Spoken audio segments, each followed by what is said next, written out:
우리 지난주에 이어서 요한계시록 계속 1장에 대한 말씀을 나누려고 합니다. 언제나 우리와 함께 하시는 영광스러우신 예수님에 대해서 함께 오늘 나누려고 합니다.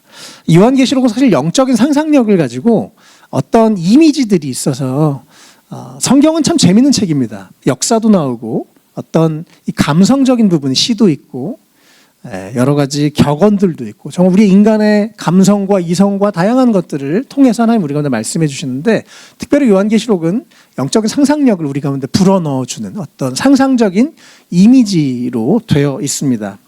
그래서 저도 오늘 주님 저의 이 짧은 입술로 주님의 영광스러움을 잘 설명하게 해주십시오 이렇게 기도했었는데 오늘 이 예수님의 모습을 통해서 우리가 영적 상상력을 가지고 그 놀라우신 예수님을 우리가 더 알아가는 시간이 되면 좋겠습니다. 우리 요한계시록과 종말론에 대한 오해가 참 많습니다. 제가 뭐 직접 아는 분들은 아닌데 우리 이번에 코비드 19 때 뭐였죠? 갑자기 한국말로 생각이 나네요. 네. 코비드가 뭐였죠?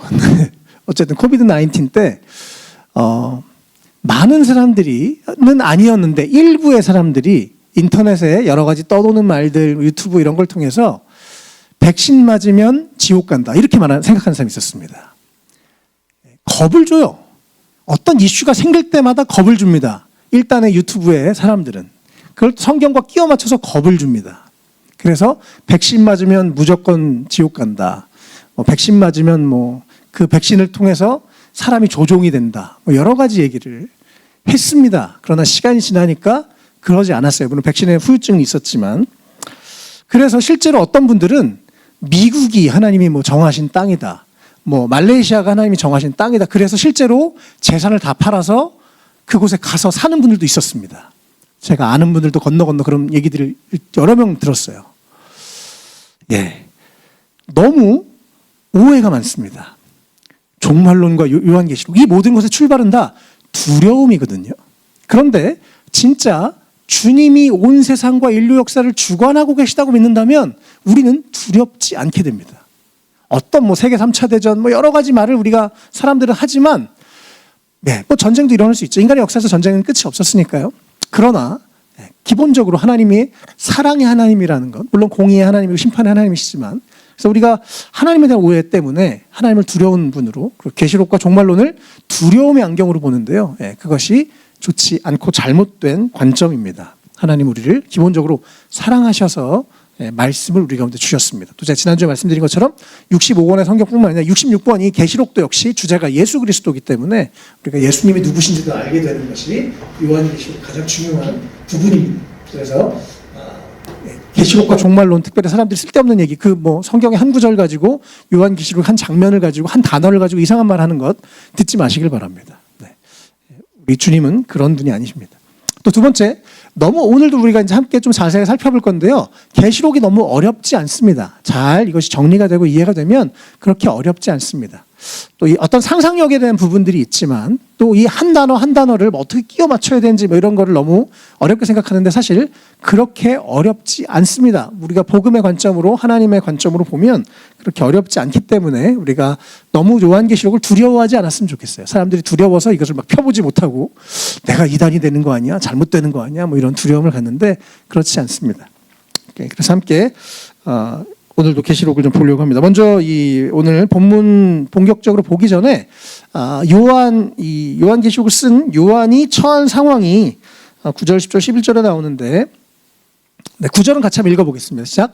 예수 안에서 여러분의 형제요 예수 안에서 환난과 그 나라와 인내에 여러분과 더불어 참여한 사람인 나 요한은 하나님의 말씀과 예수에 대한 증언 때문에 pat모라는 섬에 갇혀 있게 되었습니다.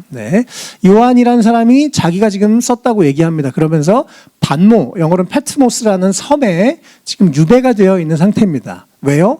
하나님의 말씀과 예수님에 대한 증언 때문에 그 당시에 믿음 때문에 핍박을 받고 박해를 받아서 이렇게 유배가 되어 있었습니다. 그러나 이제 많은 학자들은 요게 쓴 다음 해쯤에 요한이 풀려났다라고 거의 그렇게 학자들이 봅니다. 그래서 이 유배가 영원한 것은 아니었어요. 그러나 유배됐을 때 이 요한계시록을 쓰게 된 거죠. 그리고 강조하는 건 예수 안에서 여러분의 형제였고 예수 안에서 환난과 나라와 인내에 함께 참여한 나 요한은이라고 얘기합니다. 요한은 지금 비록 어떤 뭐 이렇게 유배당한 상황에 있지만 또 환난과 핍박과 어려움을 당하고 있지만 그 문제가 사실이에요. 그가 겪고 있었던 일이지만 그가 보고 있는 더 중요한 것은 내가 예수님 안에 있다는 겁니다. 우리도 삶에 여러 가지 문제가 있죠. 어려움이 있죠. 그런데 예수님 안에 있어요. 그렇기 때문에 그 문제보다 크신 예수님, 온 세상을 창조하시고 다스리시고 통치하시고 심판하실 예수님 안에 있기 때문에 우리가 작은 문제들에 두려워하지 않아도 된다는 것입니다. 그래서 이 요한계시록을 통해서 계속 우리가 먼 미래와 승리를 보게 되죠. 그리고 이것은 막연하고 먼 얘기가 아니라 이게 정말 그렇다면, 정말 우리에게 승리가 보장됐다면 오늘을 이 유한하고 이 소중한 시간을 더 잘 살게 되는 것, 이것이 요한계시록에서 또 우리가 얻을 수 있는 선물이기도 합니다. 어쨌든 요한은 그래서 그렇게 사로잡혀 있었어요. 근데 10절에 주님의 날에 주일날 성령님께 특별히 사로잡혀서 갑자기 뒤에서 어떤 나팔 소리 같은 소리가 들렸답니다. 그러면서 그 소리가 말합니다. 네가 보는 것을 7교회, 제가 여기다 뭐 길어서 잘랐는데 7교회에다 보내라 라고 주님의 음성을 들었어요. 성령을 통해서. 그래서 요한이 그걸 썼습니다. 그리고 7교회에 실제로 편지를 보냈죠. 이것이 요한계시록 2장, 3장의 내용이고, 이거는 다음 주에 이제 한 교회씩에서 7교회를 쭉 같이 7교회 주신 말씀을 살펴보려고 합니다. 그래서 요한계시록은 일단 그 당시에 실제로 있는 교회들에게 쓴 편지라는 거. 그렇죠? 안 어렵죠? 어렵습니까? 하나도 안 어렵죠? 네, 그런 편지입니다. 그리고 물론 7가요. 성경에서는 상징적인 거기 때문에 그 당시에 그 7교회만 보내신 게 아니라 그 당시에 모든 교회들에게 보내신 거예요. 또 넓게 보면 지금 우리에게도 주님이 세 사람 교회에게는 말씀하시고 웰컴 처치에는 말씀하지 않으신 하나님이 아니라 모든 교회에 말씀하신 하나님이시라는 겁니다.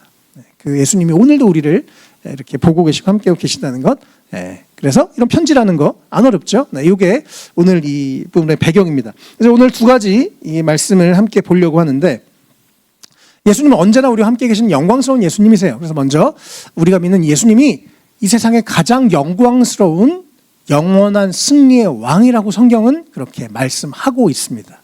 지난주에도 말씀드렸지만 예수님이 십자가에서 힘없이 매달려 이렇게 힘없이 계신 분이 아니라 오늘 이 계시록 1장 뒷부분에 가장 예수님의 모습이 가장 능력 있게 성경 전체에서 나오는 그런 장면이거든요. 그래서 우리 예수님을 우리가 더 잘 알았으면 좋겠습니다. 1장 12절에 이제 요한이 편지를 써라 뒤에서 소리가 들리고 이렇게 봤더니 예수님을 본 거예요. 요한이 죽으시고 부활하셔서 하늘에 계신 그 능력의 예수님, 영광스러운 예수님을 요한이 직접 봤습니다. 그리고 그의 이 유한한 언어로 기록을 한 거죠. 돌아서서 보니까 먼저는 7 금촛대가 보였답니다. 이런 촛대가 7개가 있었답니다. 좀 컸겠죠. 어쨌든 7 촛대가 있었어요. 머리에 상상해 보면 좋겠습니다. 우리가 영적 상상력을 가지고 얼마든지 상상할 수 있습니다. 머릿속에 7 금촛대가 있었어. 안 어렵죠? 그 다음에 촛대 한가운데 인자와 같은, 사람과 같은 분이 계셨습니다. 예수님이죠. 예수님이 발에 끌리는 긴 옷을 입고, 그 당시에 이 옷이 길다는 건 그 권위를 상징합니다. 가장 영광스러운 그런 분. 그런데 그것을 옷으로 그의 신분을 표현했습니다. 가슴에는 금띠를 띠고 가장 비싼 명품을 주님이 이렇게 두르고 계셨어요. 또 머리털과 머리는 하얘요. 너무 하얘요. 백발이 노인의 영화라고 성경에도 얘기하기도 했고, 약간 우리가 그 간달프 아시죠? 간달프. 딱 간달프 느낌입니다. 거의. 이해되시죠? 저는 간달프 만든 사람이 아마 이걸 보면서, 이걸 상상하면서 간달프란 그 인물을 이렇게 생각하지 않았을까 싶어요. 안 어렵죠? 네. 그래서 나니아 연대기에 나온 간달프. 머리가 하얘요. 그냥 백발이 성성 이게 아니라 뭔가 되게 아주 빛나는 영광스러운 하얀색. 그리고 눈처럼 하얗고, 그 다음에 눈은 불꽃과 같답니다.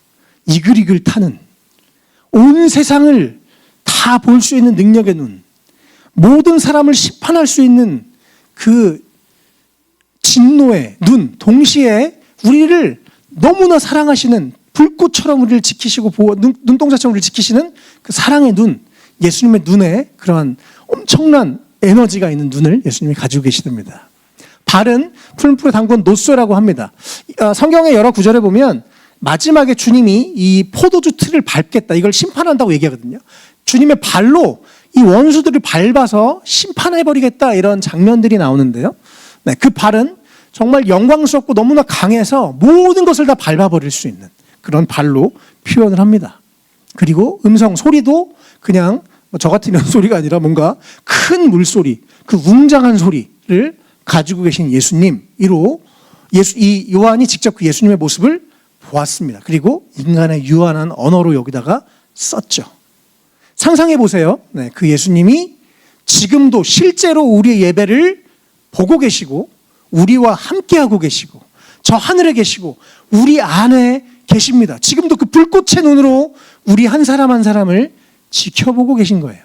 또 16절에는 예수님에게는 오른손에 7 별을 꽉 쥐고 있답니다. 뭔가는 모르겠지만 여기 7 별이 있어요. 그리고 입에서는 날카로운 양날 칼이 나옵니다.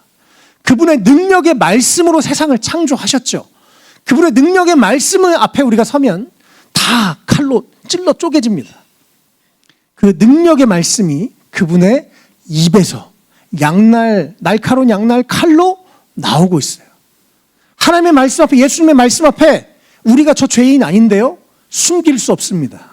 낱낱이 모든 것이 드러날 수밖에 없죠. 그분의 말씀에는 능력이 있기 때문에. 그리고 얼굴은 해가 비치는 것처럼 우리가 그분을 찾아볼 수도 없는 너무나 영광스럽고 너무나 빛나는 아름답고 놀라운 그런 분이 예수님이다라고 성경은 얘기합니다.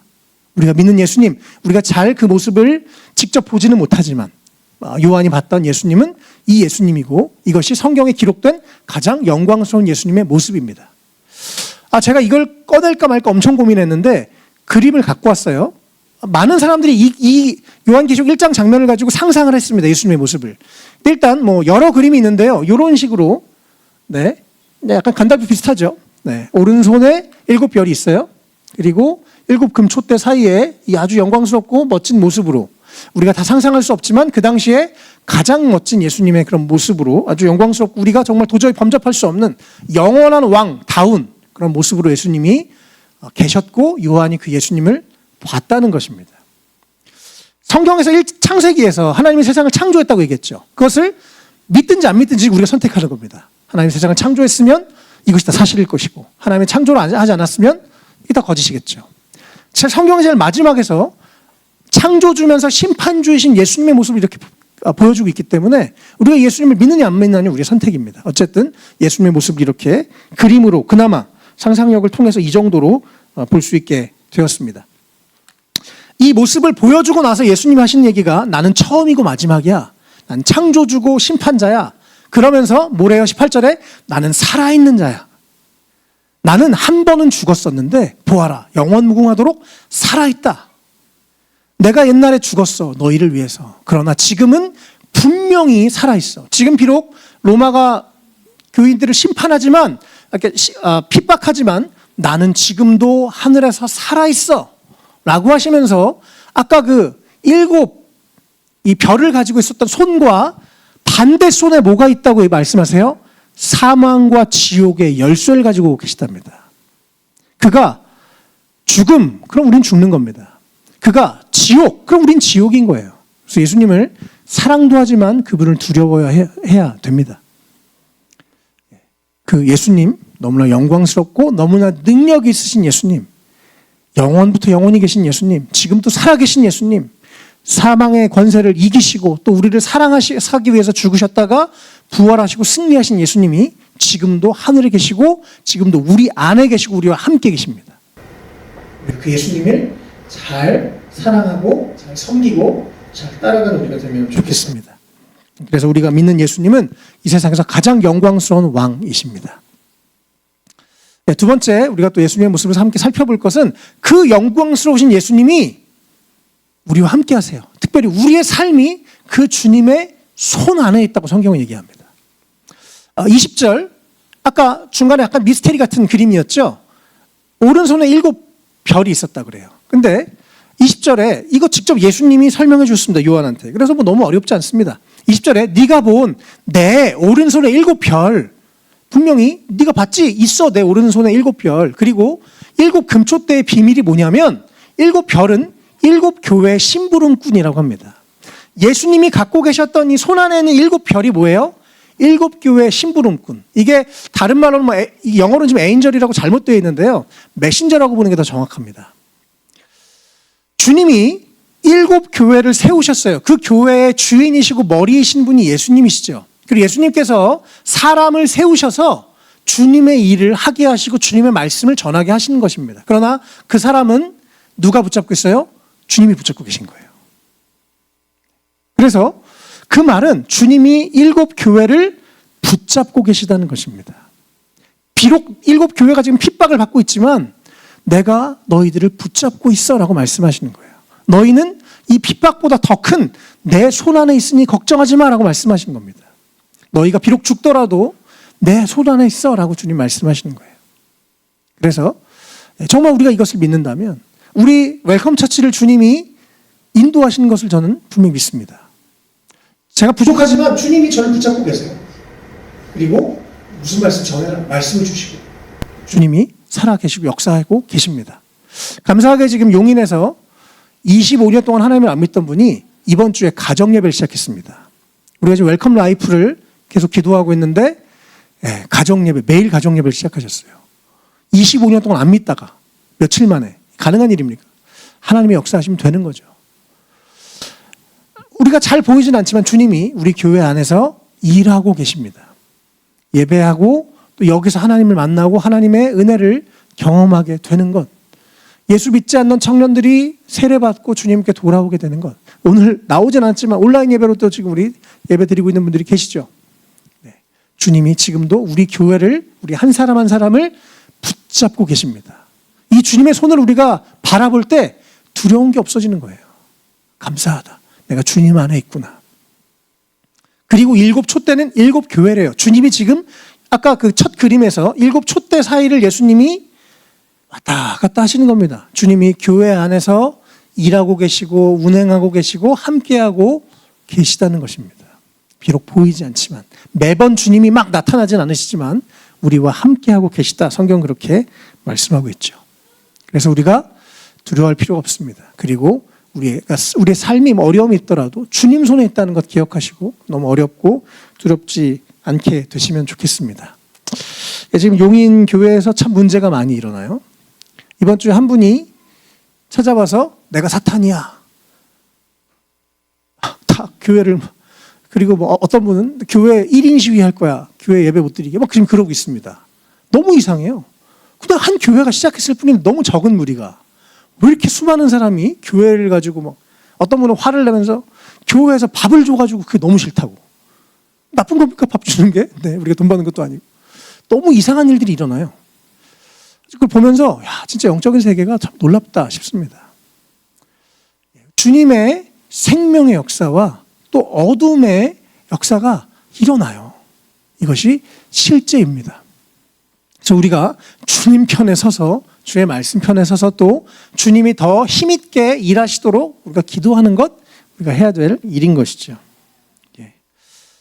보이지 않지만 우리 주님은 살아 계십니다. 우리 한 사람 한 사람을 인도하고 계시고 감사하게 영광스럽고 놀라우신 예수님이 우리와 함께하고 계시고 우리가 주님 손 안에 있습니다. 그래서 우리가 그 주님을 기억하면 좋겠습니다. 로마서 8장 말씀 읽고 같이 마치겠습니다. 나는 확신합니다. 죽음도 삶도 천사들도 권세자들도 현재일도 장래일도 능력도 높음도 깊음도 그 밖에 어떤 피조물도 우리를 우리 주 예수 그리스도 안에 있는 하나님의 사랑에서 끊을 수 없습니다. 아멘. 우리가 기억해야 될 것은 그 주님이 우리를 위해서 죽으신 우리를 사랑하시는 예수님이라는 사실입니다. 우리가 그 예수님을 너무 만만하게 막 대하지 말고 그 영광스러우신 주님을 우리가 더 바라보고 깨닫고 알아가면 좋겠습니다. 그리고 지금도 이 일곱 촛대에 계셨다는 의미는 지금도 예수님이 2000년 교회 역사에 함께 하셨다는 의미입니다. 오늘도 주님의 이름을 부르는 교회들 가운데 걷고 계시고 운행하고 계시고 이 안에서 예배 가운데 함께하고 계시다는 것을 말씀하시고 약속하는 것이죠. 그리고 이 주님을 바라보면서 가장 영광스러우신 승리의 예수 왕이시라는 것을 기억하면 좋겠습니다. 그래서 우리가 미래에 대해서 우리 삶에 너무 두려워하지 않으셨으면 좋겠습니다. 그리고 우리의 삶이 주님 손 안에 있다는 것을 기억하면서 그 주님이 우리에게 영원한 승리를 주실 것이기 때문에 또 우리의 인생이 언제나 끝났을 때 주님 앞에 설 것이기 때문에 더 감사하는 마음으로, 더 소중한 마음으로 오늘 하루를 주님과 함께 동행하면서 잘 살아가는 우리 모두가 되면 좋겠습니다.